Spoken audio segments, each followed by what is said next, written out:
Bien. Au nom du Père, du Fils, Saint-Esprit, un seul Dieu, Amen. Il y a des questions faciles. D'accord.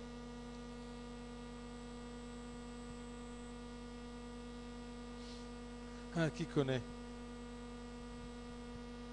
Eh bien, il y a deux traditions. Une tradition qui dit que les, les, euh, les vierges, quand ils étaient au pied de la croix, d'accord, ils ont compté les coups des marteaux sur les clous. D'accord? Alors c'était 41 fois. Euh, Ça, c'est une tradition.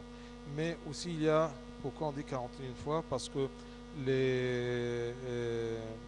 disons, les glaives du Seigneur étaient son verdict, qui était 40 flagellations moins une.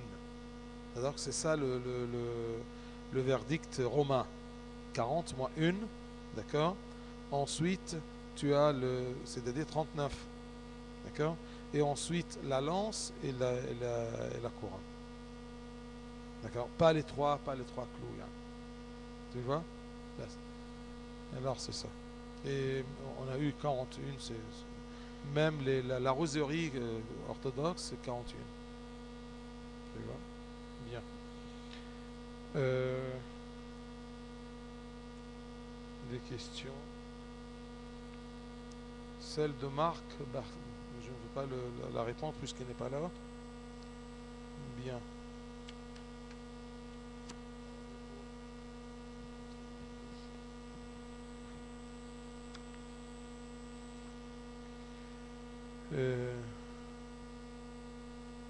Alors, il y a une petite question, d'accord? Peut-on prier par l'écriture, en écrivant?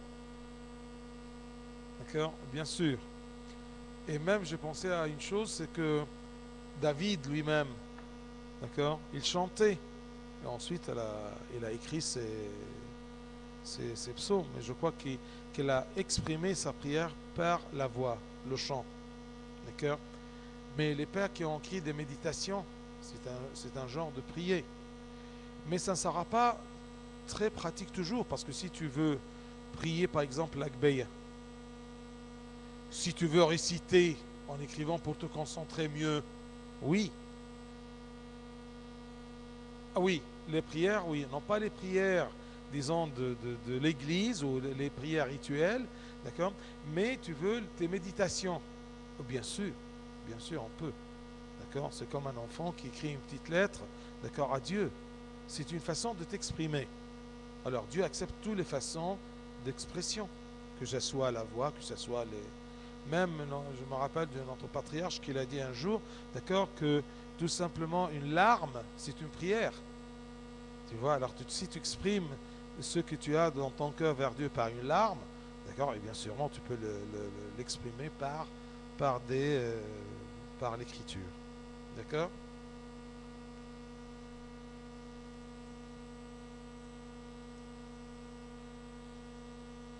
Il y a le verset, évangile selon saint Luc, il y aura plus de joie dans le ciel pour un seul pécheur repenti que pour 99 justes qui n'ont pas besoin de repentir. Attention, il a dit ici, pourquoi la joie est plus forte pour un repenti que pour un né juste? Oui, non, ce n'est pas un né juste. Personne n'est né juste. D'accord? Pourquoi il y a plus de joie? D'accord? Attention, c'est plus de joie. Ça ne veut pas dire qu'il n'y a pas de joie pour l'autre. Oui ou non? Il y a aussi une joie. C'est une façon de donner l'espoir aux pécheurs. C'est comme, imagine qu'il y a une mère qui a deux enfants. Un qui a des bons noms toujours. Il a un niveau scolaire très bien. D'accord? Chaque fois qu'il ramène son bulletin, d'accord, c'est la joie. Oui ou non? On est heureux. L'autre, il est toujours niveau bas. Un jour, il vient avec une bonne note. On sursaute de joie. Et on ne s'est pas rendu compte que cette joie est beaucoup plus grande, d'accord, que quand il a eu la note. La note, oui ou non. Mais on ne l'a pas fait exprès. Tu vois? Pourquoi? Parce qu'il y a un progrès beaucoup plus. Mais attention, le juste, il n'est pas né juste. Sûrement, il avait un moment où la joie de son repentir était très grande. Tu vois? C'est une façon aussi humaine d'exprimer. Mais ça ne veut jamais dire que ça est plus important que l'autre. Non. Tu vois? C'est comme, je peux vous dire un exemple. C'est comme une mère qui a 2 enfants. Elle prend soin des 2, oui ou non? Quand il y a un malade, d'accord, elle prend beaucoup plus de soin de ce malade que l'autre. Est-ce que ça veut dire qu'elle aime le malade beaucoup plus que l'autre? Non. Mais c'est le besoin de l'autre. Il a besoin, d'accord, de soins beaucoup plus. Tu vois? Est-ce que j'ose dire qu'il a besoin de joie beaucoup plus? Non. Un juste, c'est-à-dire qu'un juste, c'est quelqu'un qui est devant Dieu, d'accord, il est justifié. Il n'est pas condamné devant Dieu. Et bien sûr, ça c'est, d'accord, ça c'est relatif. Hein? Ah oui, bien sûr. D'accord? Mais celui qui est repenti, il doit toujours, d'accord, même si il est sur le chemin, d'accord, de suivre le commandement de Dieu, il se repentit chaque jour. D'accord? Parce qu'il y a un péché qui t'empêche, d'accord? Il y a un péché qui t'empêche, ou tu sens que c'est lourd, d'accord, qui t'empêche de contacter avec Dieu. Mais même si tu es l'enfant de Dieu et tu t'es repenti, il y a toujours des péchés, d'accord, qui viennent et qui t'empêchent de contacter avec Dieu. Tu ne sens pas la paix complète avec Dieu. Parce qu'il y a un ennemi à côté de toi, que chaque fois que tu es en paix, il essaie toujours d'accord, essaie toujours de te tendre des pièges, d'accord, ou de te tenter. Et ça sera bien sûr, que tu sois toujours fort, plus fort que le péché, que tu t'affaiblisse pas. Tu vois? Mais un juste, c'est quelqu'un qui est sans faute devant Dieu. D'accord? Et même l'Évangile a témoigné pour Zacharie et sa femme. D'accord? Les parents de Jean-Baptiste. Vous voyez? Si on voit dans Luc,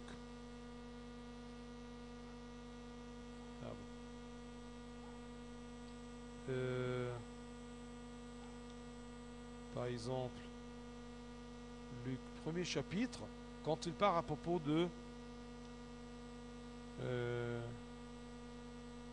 du temps d'Hérode, roi du Judée, il y avait un sacrificateur nommé Zacharie, de la classe d'Abia. Sa femme était d'entre les filles d'Aaron, il s'appelait Élisabeth. Pardon. Verset. Les deux, verset 6. Tous deux étaient justes devant Dieu, observant d'une manière irréprochable tous les commandements et toutes les ordonnances du Seigneur. D'accord? Il se méfie. D'accord? Mais il observe. Vous voyez? Observe d'une manière irréprochable tous les commandements et toutes les ordonnances du Seigneur. Tous deux étaient justes devant Dieu. D'accord? Bien.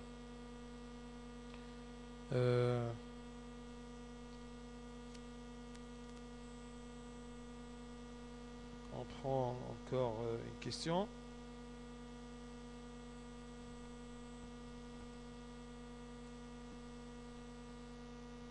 Comment savoir que l'on est complètement débarrassé d'un péché lorsque l'on sait qu'il peut rester dans notre subconscient ou au fond quelque part? Comment savoir qu'on est complètement débarrassé d'un péché quand on n'y pense pas et quand on ne le commet pas? D'accord? Et beaucoup plus quand on sent une haïr. Le complément, c'est quoi? Une haine, quand on sent une haine, d'accord, contre ce péché. D'accord? Tant que tu sens un plaisir ou quelque chose de délicieux dans ta pensée, d'accord, eh bien, tu ne t'es pas débarrassé encore, d'accord, du péché. Tu vois? Oui.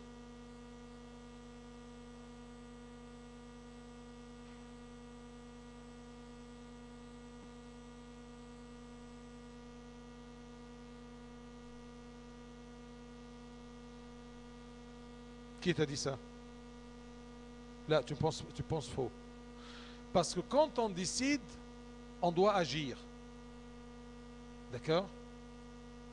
Alors, c'est bien qu'il décide, mais quand il a décidé, qu'est-ce qu'il a fait comme conséquence de cette décision? Parce que quand on décide, on doit voir qu'est-ce qui m'encourage à commettre ceci. Et bien, quand je décide ceci, il y a des conséquences et il y a des exigences que je dois me séparer, d'accord, de cette fréquentation qui m'encourage. Un. Deux, je dois fuir.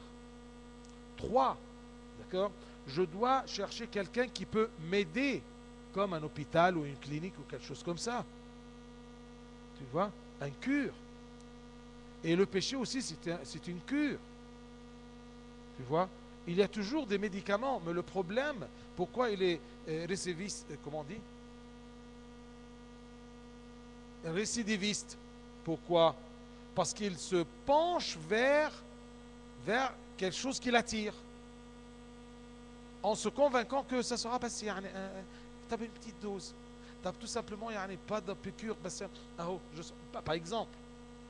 Fimt? D'accord? Là, je vais regarder de loin. Non, il dit fuis du cercle du péché.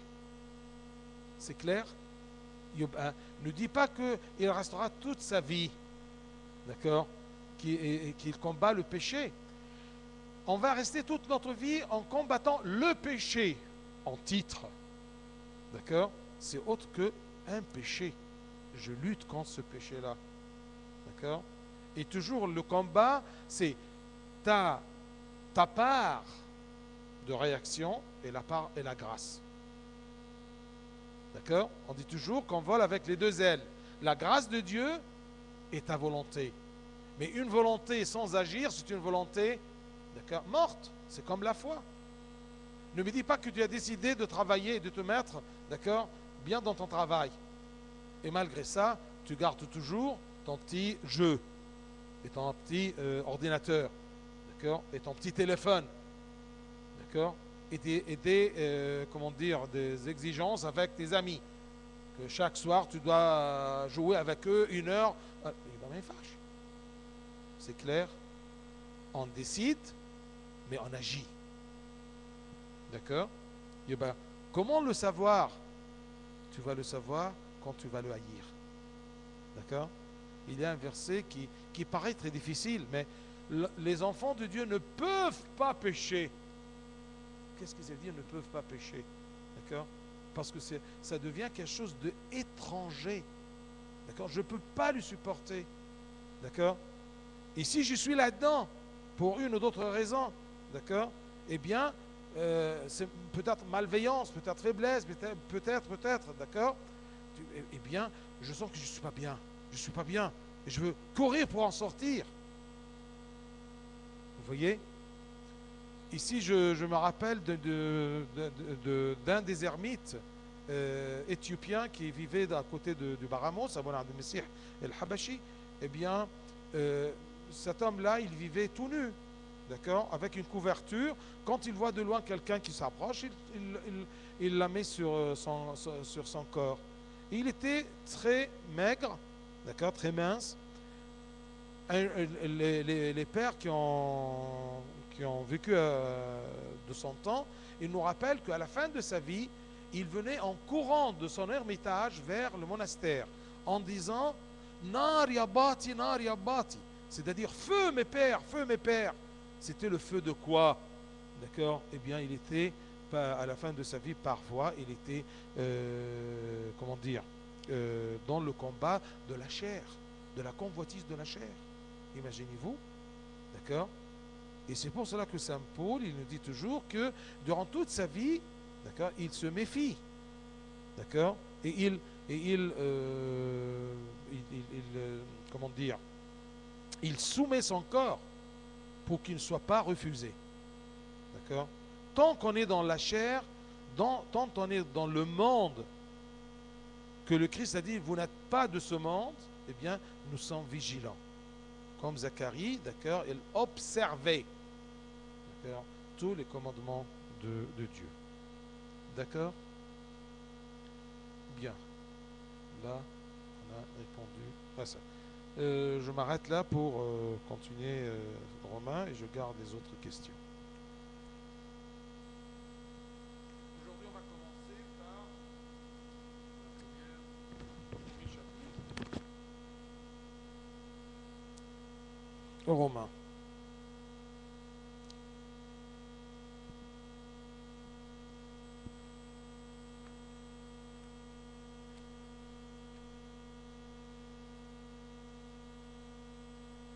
Rappelez-vous bien que cet épître-là va nous faire apprendre qu'est-ce que le salut et comment on est sauvé. Qu'est-ce que le salut et comment nous sommes sauvés. Dès que je commence, il y a un problème. C'est que Paul, serviteur de Jésus-Christ, appelé à être apôtre, mis à part pour annoncer l'évangile de Dieu, qui avait été promis auparavant de la part de Dieu par ses prophètes dans les Saintes Écritures, et qui concerne son Fils, né de la postérité de David selon la chair, et déclaré Fils de Dieu avec puissance selon l'esprit de sainteté par sa résurrection d'entre les morts, Jésus-Christ notre Seigneur. Les épîtres de Saint Paul ne se lisent pas comme ça, se lisent doucement, phrase par phrase, d'accord, et mot par mot. Vous voyez, parce que dans ces épîtres, il y a des idées, non pas une histoire. Quand on lit une histoire ou une parabole, c'est facile à suivre. Mais quand on lit une pensée, d'accord, eh bien, on doit la lire avec de précision beaucoup plus. Paul, serviteur. Le premier problème, c'est le mot serviteur. Le problème, c'est en français, dans toutes les éditions, on dit serviteur. Mais en arabe, c'est écrit esclave, abd. Vous voyez? Alors, est-ce que les Occidentaux, ils ont refusé d'écrire dans toute leur langue esclave parce qu'ils refusent d'être esclaves de Dieu? C'est pour cela qu'ils ont préféré serviteur? Je me demande. Mais bien sûr, il y a une différence entre esclave et serviteur. D'accord? Aujourd'hui, au restaurant, il y a des serviteurs, oui ou non? Est-ce qu'ils ont le même sens qu'un esclave? Non. Quelle est la différence entre le service d'un esclave à son maître et le service d'un serviteur à son maître, à votre avis? Gratuit. D'accord? C'est tout simplement l'esclave, d'accord? Il travaille sans être payé. Il est obligé de travailler. Et l'esclave appartient à son maître. L'esclave appartient à son maître. Mais le serviteur, non, puisqu'il est payé. S'il y a un problème, d'accord, il peut le laisser. Oui ou non? Alors c'est ça le problème. Est-ce qu'on va se baser sur le mot esclave ou serviteur? Peut-être un serviteur, parce que le temps de l'esclavage, c'était encore dans le sens d'un serviteur, mais, d'accord, sans être payé. Un serviteur qui était de la propriété de son maître. Et vis-à-vis de notre Christ, on dit qu'il nous a rachetés. Vous voyez? Alors, puisqu'il nous a rachetés, eh bien, il nous...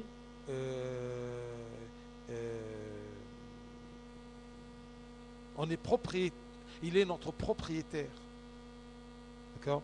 Nous sommes de la propriété de Christ. D'accord? Nous ne sommes pas à nous, parce qu'il nous a rachetés. Et il nous a payé cher. Il a payé quoi? Dans son sang. Vous voyez? Alors, quand je lis en français ou en anglais, d'accord? Je ne sais pas, je ne peux pas vous dire en anglais, peut-être slave, je ne sais pas. Oui.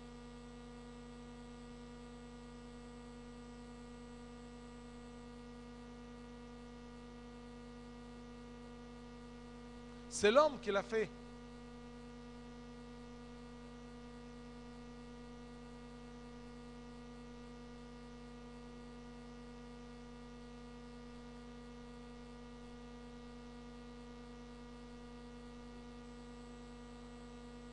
Il prend tout simplement un seul volet de l'esclavage. D'accord? Qu'il appartient à son maître. Et attention, parce que dans l'Ancien Testament, il y avait une loi. Cette loi d'esclaves, c'était quoi? C'était le temps du jubilé. Le jubilé, c'est 50 ans, n'est-ce pas? D'accord? Chaque 50 ans, ils ont précisé, si je ne me trompe pas, d'accord, de la sortie de l'Exode, d'accord, de la sortie du peuple d'Israël de l'Égypte. Chaque 50 ans, tous les esclaves sont libérés. Vous voyez? C'est pour cela que le prix de l'esclave changeait avec la date. Si par exemple, il reste 30 ans pour le jubilé, son prix est beaucoup plus élevé, le même esclave, d'accord, que si par exemple il ne reste que 10 ans. Hein, c'est clair? Je m'exprime bien? Vous voyez?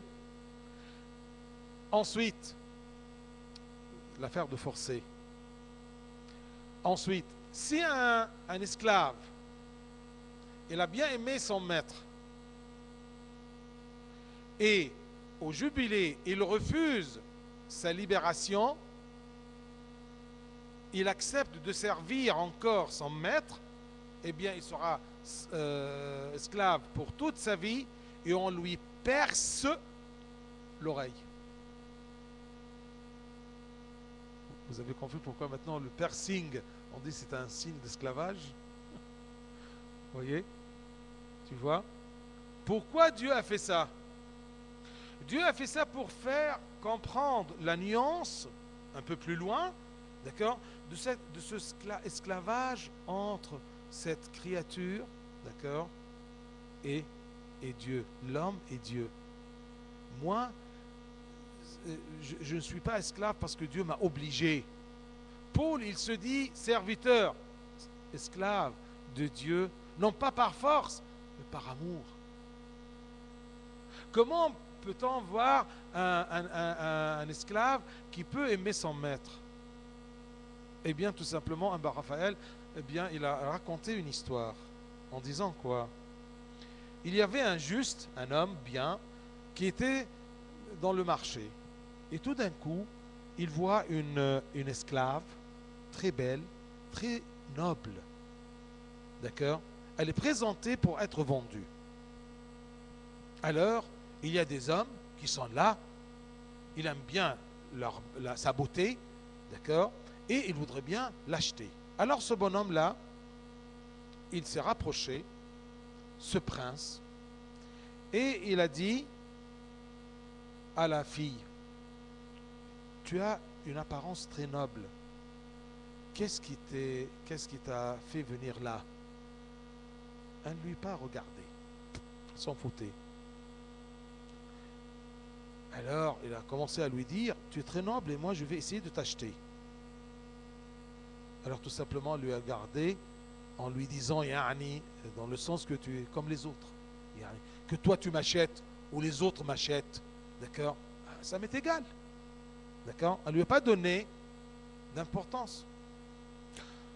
Ensuite, le prince l'a acheté, très cher. Et quand elle a commencé à le suivre, elle le détestait. Tout d'un coup, le prince lui a dit, eh bien, tu es libre.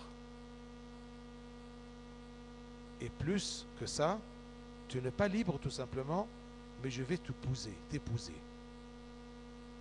Alors qu'est-ce que la servante, qu'est-ce que cette esclave, elle va dire à ce prince?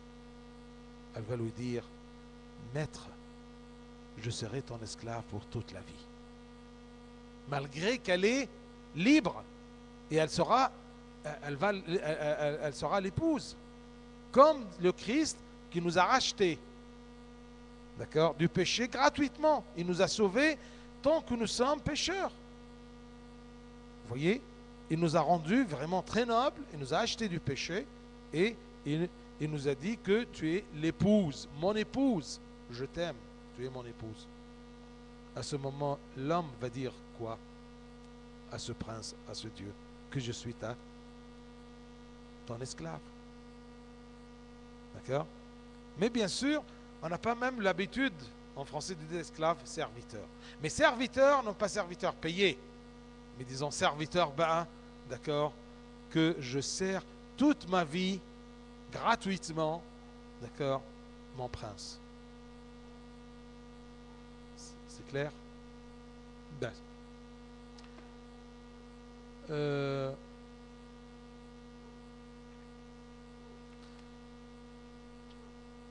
Retournons à l'introduction de ce chapitre. Paul, toujours, Saint Paul, il avait l'habitude de citer son nom au commencement de tous ses épîtres, sauf celle aux Galates. Il n'a pas dit ça. D'accord? Pourquoi? Quand nous serons sur l'épître de Galates, d'accord, aux Galates, d'accord, on va voir ça. Mais c'est une habitude toujours pour donner une authenticité à ses paroles. Vous voyez, Paul, d'accord, je suis Paul.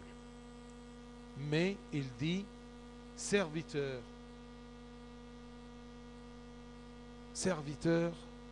de Jésus-Christ.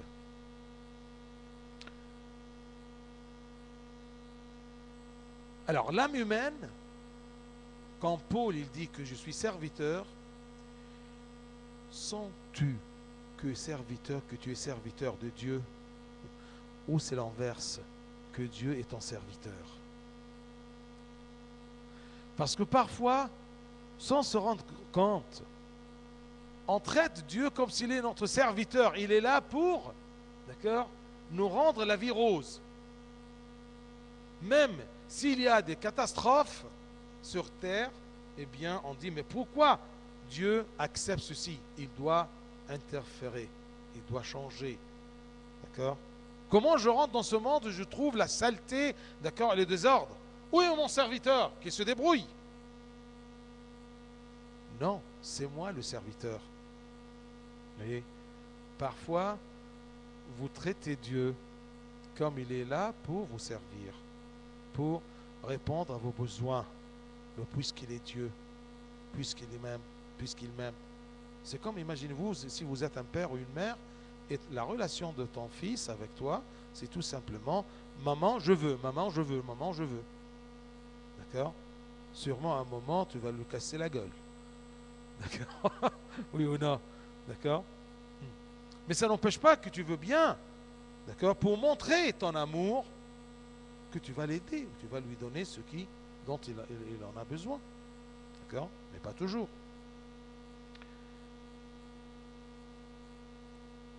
Paul, serviteur de Jésus-Christ, appelé à être apôtre. Appelé à être apôtre.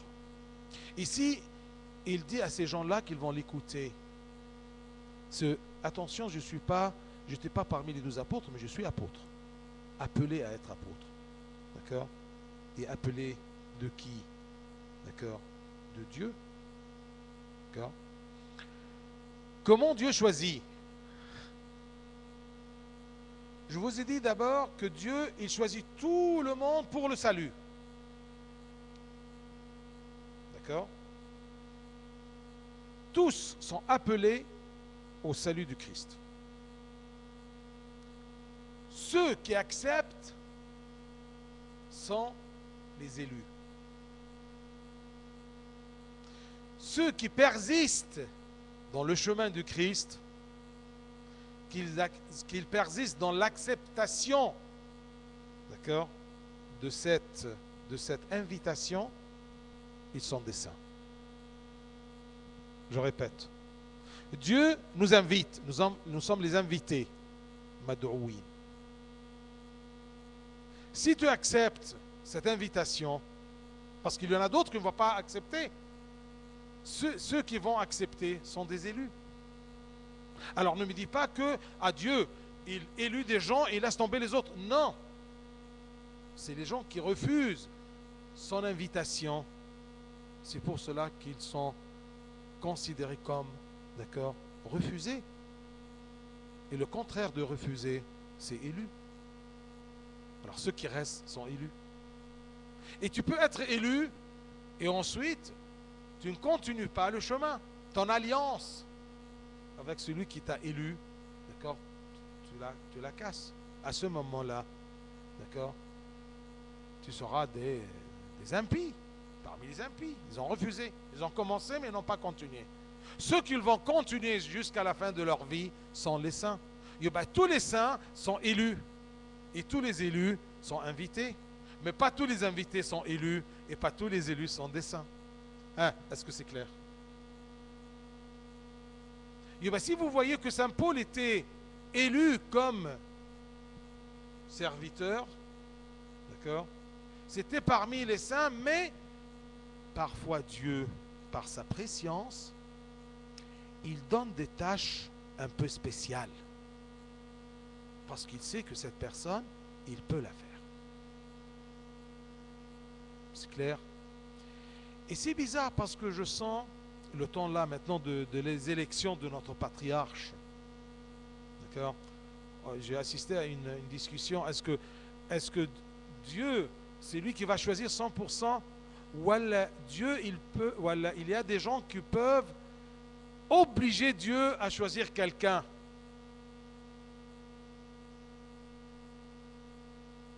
Hein? À votre avis? Là, c'est faux. Parce que Dieu n'a pas choisi Saül, d'accord, le roi, de son gré. C'est le peuple qui l'a choisi. Il a voulu que Saül, parce que Saül, d'après les gens, d'accord, il était le plus grand. Vous voyez, quand vous voyez le peuple d'Israël, le plus grand de taille, il était fort, c'était Saül.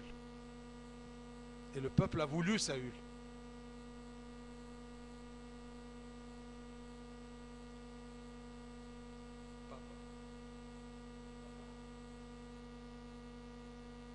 Non, pas Paul et Saül, non, Saül le roi.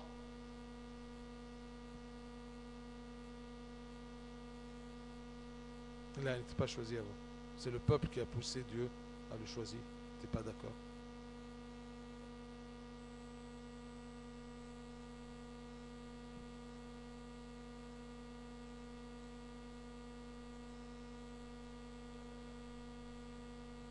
لا لا، ده حاجة تانية. لكن الشعب اللي كان عاوز صمويل كان عاوز شاول. الشعب اللي كان عاوز شاول بدليل انه رفض. اهو زاقه اللي كان عاوزه. هو ربنا هو اللي شاف، يعني مش عاوز اقولها بالعربي بس عشان est-ce que ce n'est pas Dieu qui a choisi le plus grand? Vous voyez? C'est parce que le peuple a voulu un roi. Même Dieu n'a pas voulu de leur faire un roi. Il a dit à Samuel, le prophète, d'accord, ils ne t'ont pas refusé toi, d'accord, mais ce peuple m'a refusé. Et ils veulent un roi comme les nations. Alors ils ont choisi un fort. Et après, quand Dieu a voulu choisir vraiment, d'accord, il n'a pas demandé au peuple, et le peuple n'a pas, d'accord, élu Saül, élu, comment dire, David.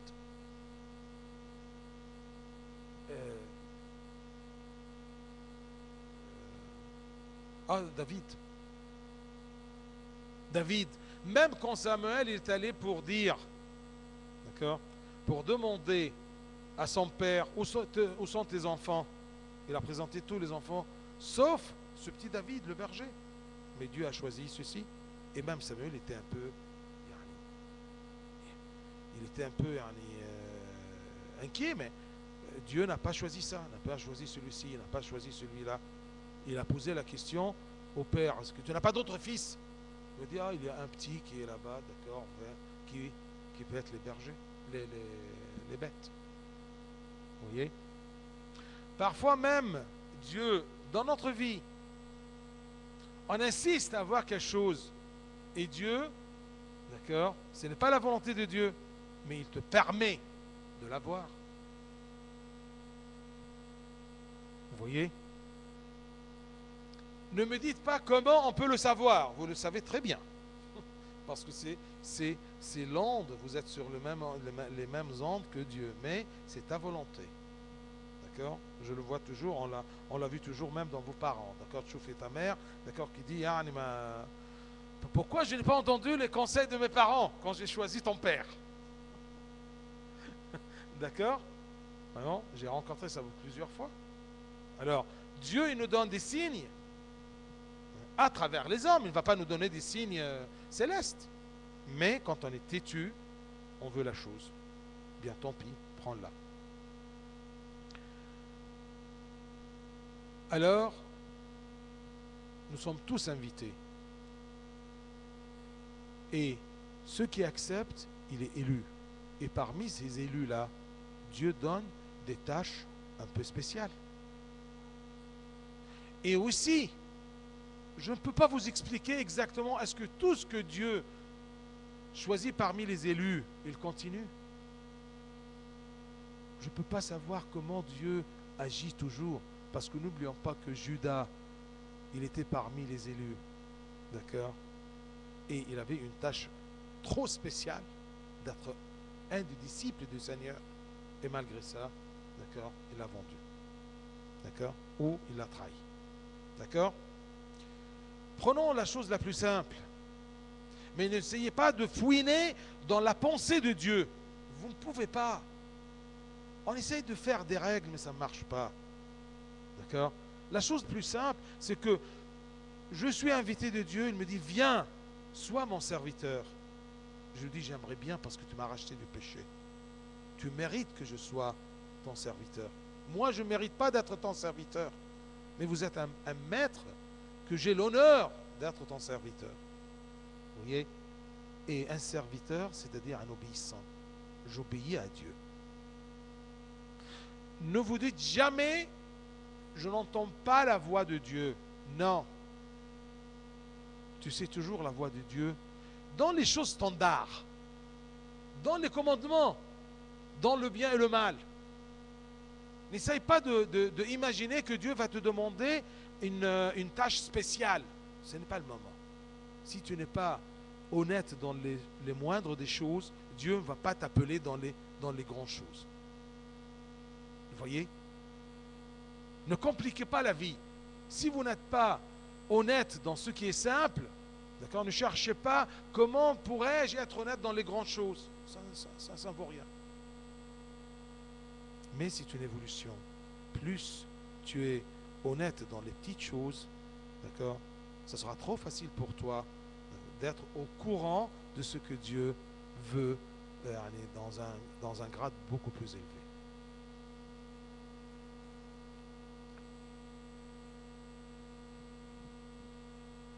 Être apôtre, mis à part pour annoncer l'évangile de Dieu. Mis à part, c'est-à-dire consacré. J'étais consacré. D'accord? Je peux facilement utiliser ce terme mis à part, c'est que les invités, ensuite les élus, et parmi les élus, Dieu, il met à part, il sélectionne, comme ceux qui rentrent dans la police ou à l'aviation, d'accord? Eh bien, c'est la sélection.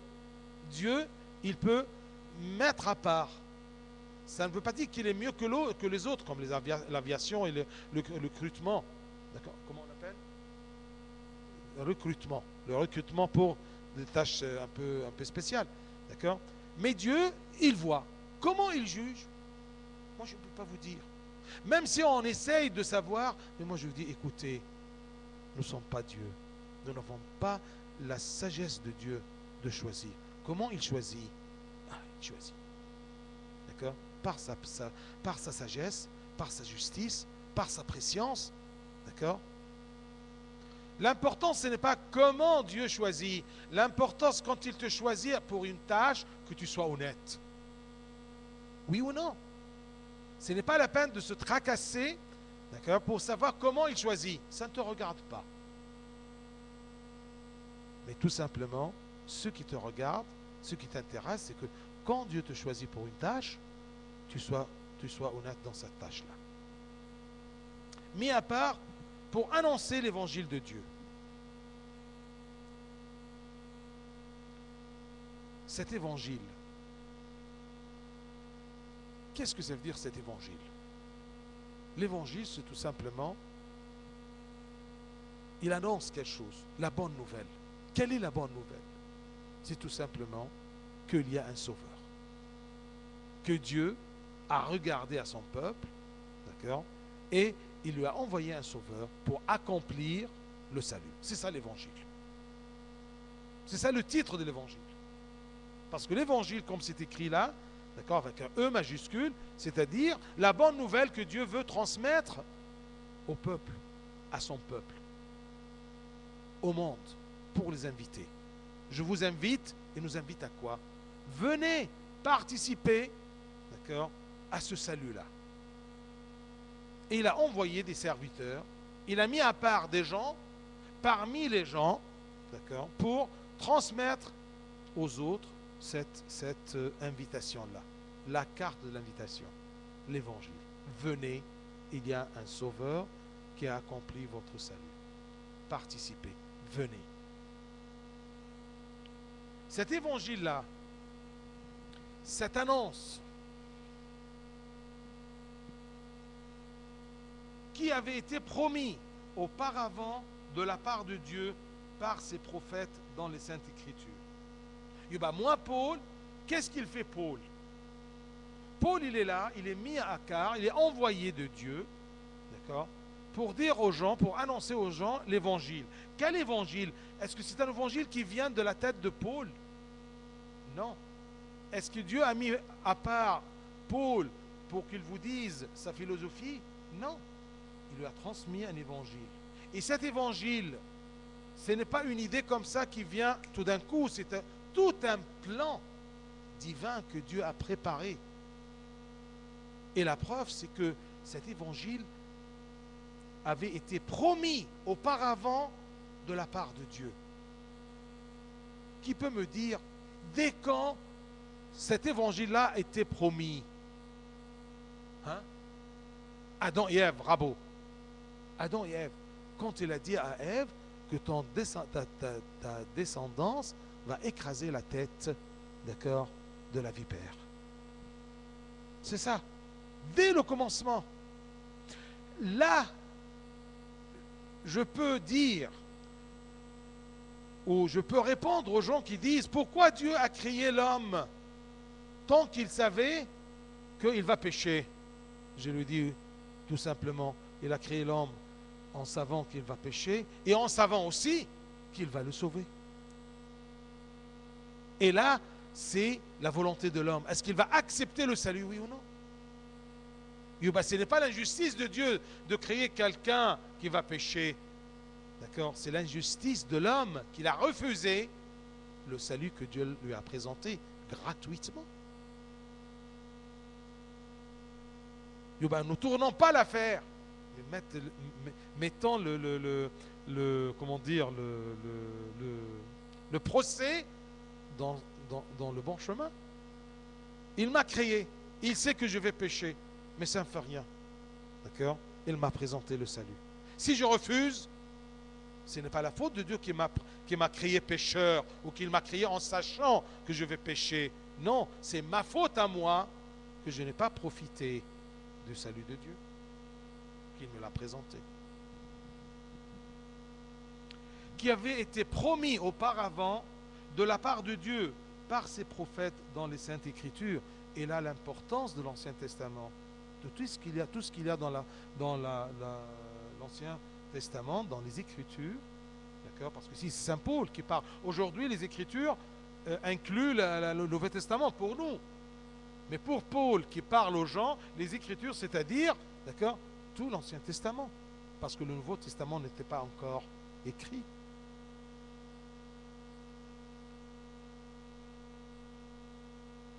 Cet évangile-là qui avait été promis auparavant de la part de Dieu par ses prophètes dans les Saintes Écritures et qui concerne son Fils.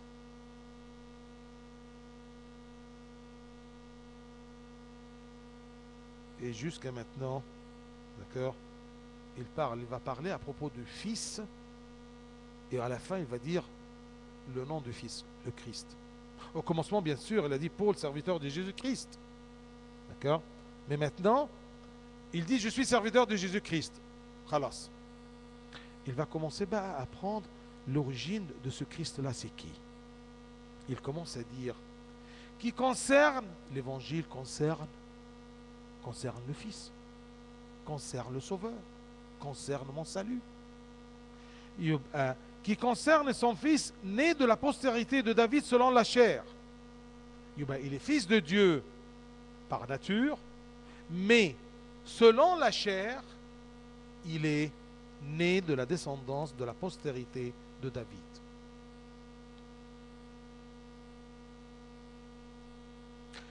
Selon la chair, il est fils de David